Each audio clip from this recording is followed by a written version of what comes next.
Welcome to the Economist in Your Ear podcast. Have you ever stopped to think, really think, what it takes for a major power to get ready for a potential huge conflict, especially somewhere like the Pacific? I mean, it's just so vast, so complex. Today, we're going to dig into The Economist's recent look at America's plan, its new plan, really, for facing a potential war with China. And we want to go beyond just, what the article says. We'll unpack the main points, sure, but also look critically at the assumptions, maybe add some context that's missing to give you a fuller picture. It's not just what the plan is, but the details, the challenges, the real so what behind it all. So first off, we really need to get our heads around the problem China poses, right? They've built up this massive, well, the article calls it a long spear, basically a huge stockpile of missiles. And these can hit large American bases anywhere in the region. Exactly. That immediately makes the old way of doing things, massing forces on big bases, incredibly risky, just too vulnerable. And you mentioned the Pacific. It's enormous. Plus, China is right there next to what they call the first island chain. With Taiwan right at the center of that chain, which is the key flashpoint. There's this model from the Hudson Institute. Quite striking, actually. It suggests China could launch something like 2,000 bombs or missiles a day within 500 nautical miles. Wow, 2,000 a day. Yeah, hitting places like Kadena Base in Okinawa hundreds of times daily. And that's just the close-in fight. Exactly. The model also projects maybe 450 munitions daily hitting the second island chain. That's where Guam is. And Guam is much further out, like 1,600 nautical miles. That shows serious reach. It does. So faced with that kind of missile threat, how do you even operate? What's the new thinking here? What's this radical plan? Well, the core idea the U.S. military is pushing now is something called Agile Combat Employment, ACE for short. ACE. Oh. And it's basically, well, you could call it a hide-and-seek doctrine. That's how The Economist puts it. Hide-and-seek with jets. Sort of. Instead of parking hundreds of planes on a few giant, obvious bases, the idea is to scatter them, disperse them across lots of smaller, maybe more basic airfields, austere locations. Okay, so they spread out. Then what? Then they'd link up, maybe refuel in the air, conduct their strike missions, and then scatter again. The image used is like a murmuration of starlings constantly shifting, hard to pin down. Interesting analogy. The whole point is to survive that initial barrage of missiles China could launch, and crucially, to keep fighting effectively even while under threat, to be, as they say, lethal and agile. Lethal and agile. It sounds dynamic, but also really complex to pull off. Oh, absolutely. And this isn't just theory. They're testing this at scale. Right. You mentioned testing. Tell us about that. RE4PAC 2025? Exactly. RE4PAC 2025 is a huge air exercise run by PACAF, that's Pacific Air Forces. How huge are we talking? Biggest Air Force war game in the Pacific since the Cold War, apparently. Over 400 aircraft involved. Wow. And they weren't just flying around one area. They dispersed across more than 50 different locations. 50 locations spread across. Thousands of miles. Yeah. They brought forces over from the U.S. mainland quickly and really put this ACE concept through its paces. So a real stress test. And part of making this work involves finding all these places to disperse to, right? Like old airfields. Precisely. And a key example is Tinian. Tinian. That name rings a bell. World War II. That's the one. It was massive back then. Largest air base in the world at one point. It's where the atomic bomb missions launched from. Right. And now they're fixing it up again. Yeah, under the Tinian Divert project, they're reviving those old wartime facilities. As part of this dispersal plan, to give options other than the big base on Guam, Anderson. Exactly. Provide alternatives, spread the risk. It's a very practical pillar for ACE. But the article mentions the pace. Peacetime pace, it says. Yeah, that's a point of concern highlighted. 18 months in, and engineers are apparently still clearing vegetation. Not exactly lightning speed. Local authorities mention an October 2025 date for Phase 1, but PACAF leadership seems to be looking more towards 2027 for full completion. And China's leader set 2027 as a target for their military readiness. That timing feels tight. It does. So while reviving places like Tinian shows intent, it also underlines that this whole strategy isn't without some pretty significant acknowledged weak spots. Okay, let's talk about those weak spots. What are the big ones? Well, one major headache is the tanker fleet, the refueling planes. They're old. Very old. The workhorse, the KC-135, even when the newer KC-46s are all delivered, the average age of the KC-135s left will still be around 67 years. 67 years? That's ancient for an aircraft. It really is. And these big, relatively slow tankers are prime targets. China is apparently working on missile warheads specifically designed to take out large aircraft like tankers or airborne radar planes. So the planes that allow the fighters to operate at range are themselves very vulnerable. Right. You might have to keep them way back, which limits how effective your fighters can be, reduces their reach, their time on station. It's a real constraint. Okay, tankers are a big one. What else? You mentioned Guam earlier. Yeah, defending Guam is critical. It's a major hub. Washington is investing in what's called IAMD Integrated Air and Missile Defense. They have awarded a contract for a new command center, which is good news. But they also canceled a planned radar node this spring. So it sends a bit of a mixed signal, maybe feeds some unease about how robust that defense will actually be. Right. Mixed messages aren't ideal. Then there's just the sheer difficulty of logistics. And this is maybe the biggest hurdle. Moving everything around. Everything. Fuel, maintenance crews, spare parts. Across these huge distances, possibly using safer, longer routes, maybe via Australia. It sounds incredibly complicated, like trying to run a global delivery service during a war. Pretty much. And your warehouses keep moving, and people are shooting at you. PASAC's commander, General Schneider, pointed out the lesson from World War II. Logistics and sustainment are absolutely fundamental to air power. Are there any new ideas to tackle that? They're looking at things like 3D printing spare parts closer to the action, using AI to predict needs and manage flows. But the scale is just immense. And coordinating all this, command and control, or C2. Another huge challenge. Imagine trying to coordinate hundreds of aircraft constantly moving between dozens of locations, especially if your communications are jammed or your satellites are attacked. How do you manage that? The idea is to rely more on mission command. Meaning commanders give broader intent, and the units out there, the pilots, the ground crews, have the training and authority to make decisions on their own without needing constant explicit orders, acting on initiative. Decentralized decision-making. Makes sense if comms are down. It does, but ensuring everyone still has enough awareness of the bigger picture to make the right decisions. That's really tough when everything is so fluid and spread out. Okay, that's a sobering list. Tankers, Guam defense, logistics, C2. But aren't there always vulnerabilities in any plan? What makes these feel particularly critical? And this is where maybe we need to push beyond the article's mainframe a bit. Does simply dispersing solve the core problem if these other issues aren't fully addressed? That's exactly the point. And this is where some deeper analysis, perhaps looking at other sources like RAND studies, adds crucial nuance. The article rightly says dispersal helps aircraft survive.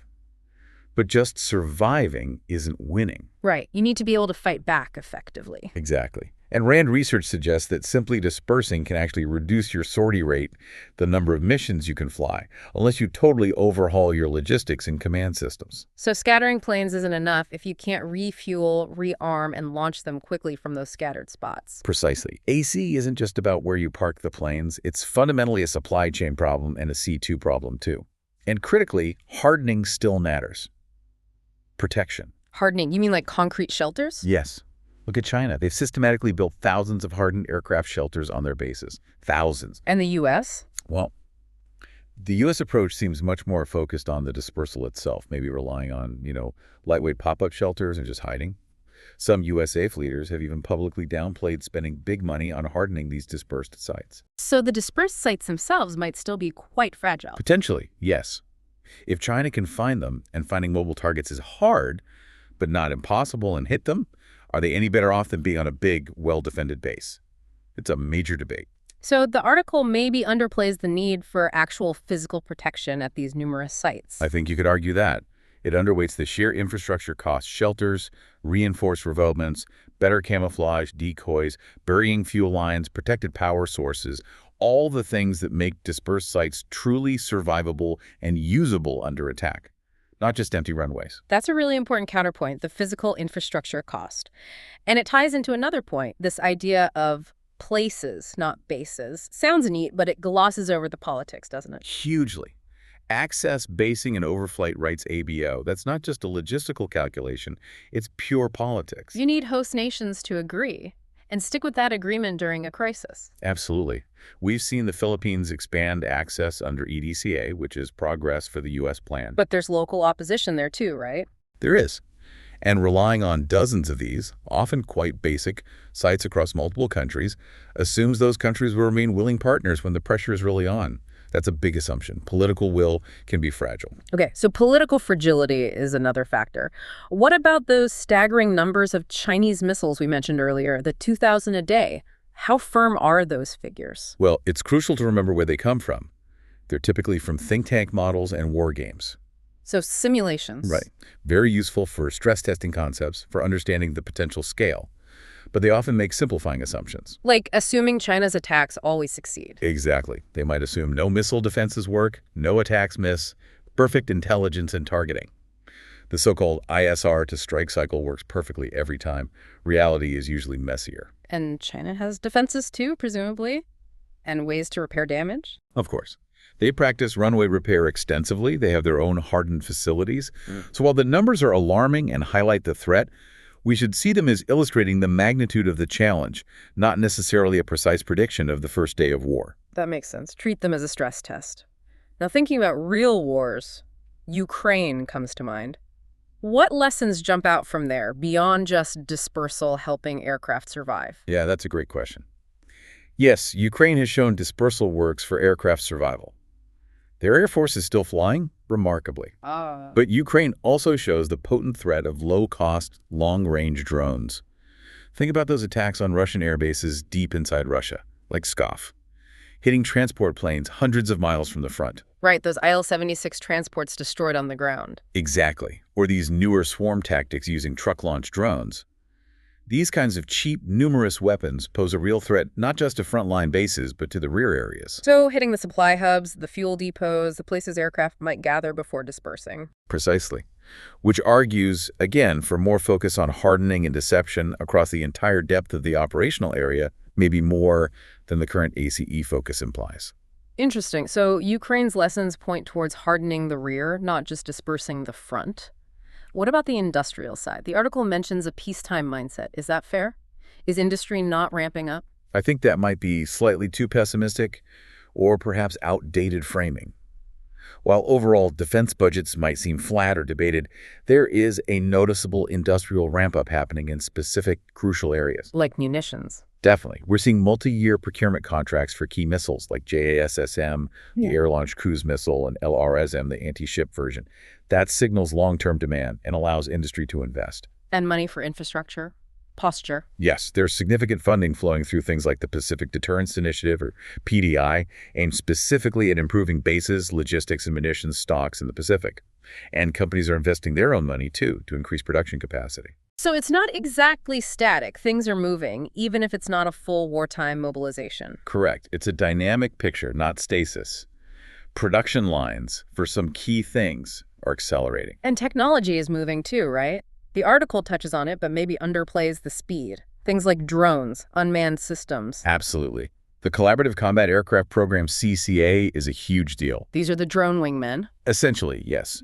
Relatively low-cost, autonomous or semi-autonomous aircraft designed to fly alongside crewed fighters. Prototypes are already being tested by companies like Anduril General Atomics. What's their role in this ACE concept? They could be game changers. They can act as sensors, carry extra weapons, act as decoys. Crucially, they can soak up risk. You'd rather lose a CCA than a multi-million-dollar fighter with a pilot. So they add mass, resilience, and make the enemy's targeting problem even harder. That's the idea. They don't eliminate the need for runways or the challenges of ACE, but they change the equation. They provide an attritable meaning, expendable layer, that protects the more valuable assets.